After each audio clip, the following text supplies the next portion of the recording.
flesh is setting our minds on such things as promiscuity, prominence, and possessions. In our case today, it could be through influence of books, magazines, TV shows, movies, the internet, all flooded with this sort of material. Primarily because that's what most people set their minds on and really want. Now, where do these desires come from? Let us read this time at 1 John chapter 2, verse 16.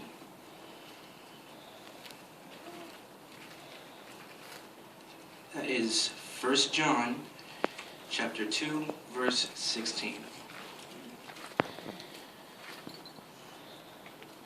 Because everything in the world, the desire of the eyes, desire of the flesh, and the desire of the eyes, and the showy display of one's means of life, does not originate with the Father, but originates with the world.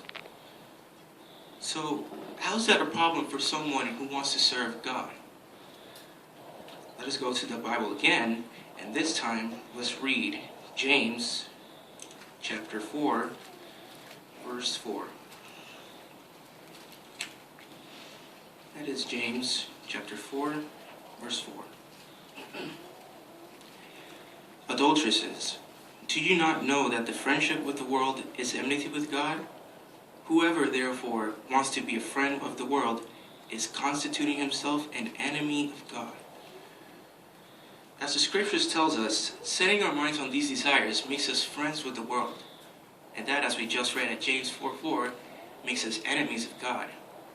We don't want to be God's enemies, do we? I know I wouldn't, that's for sure.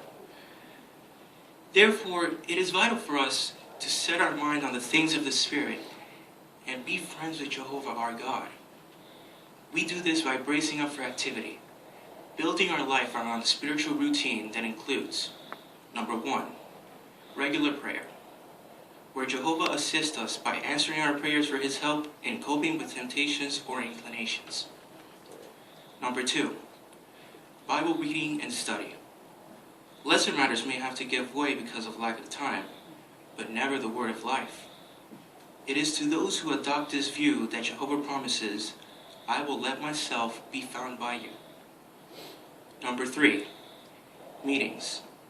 The meetings help us to put our situations in proper perspectives. As we listen and meditate on Bible passages, we focus our thoughts on the truly important issues at stake.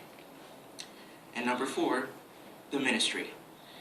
The more time we spend in the aspect of godly devotion, the less we have for minding the flesh. So, my dear brothers and sisters, rather than allowing the things of the flesh to distract us, let us set our minds on the things of the Spirit. Doing so will bring us blessings, for the minding of the Spirit means life and peace.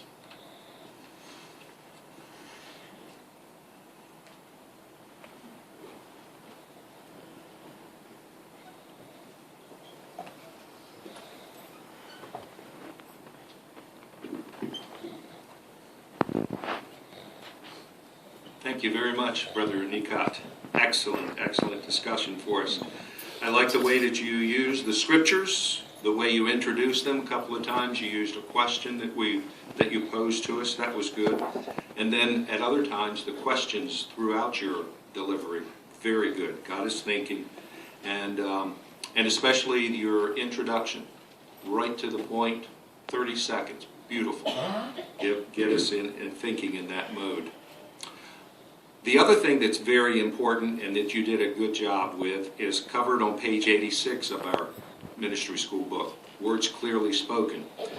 Notice actually on page 87, some of the things that I noticed that you did. Hold your head up, it says. Open your mouth sufficiently when you speak.